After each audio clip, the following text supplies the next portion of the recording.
தம்பி நைனே என்ன ஒரு அண்ணன் வந்தாரு ஏதோ நான் ஒரு கேள்வி கேட்டாரு ஒரு 4 அடி அடிச்சிட்டாரு நீ மட்டும் பையெடுத்து மாதிரி எப்படி ஆச்சு வச்சுன்னா எல்லாம் பையெடுத்து போனா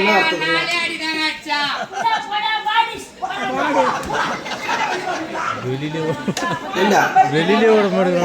நம்ம நீயே எடுத்து போனா ஊருக்குன்னு சொல்லிட்டு வந்து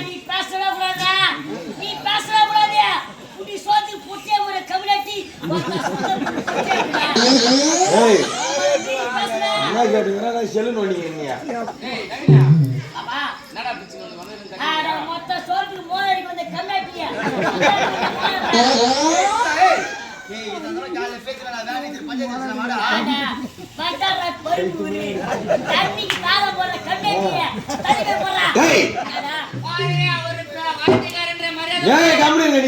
நீ வந்தா தான் கோவப்படுறான்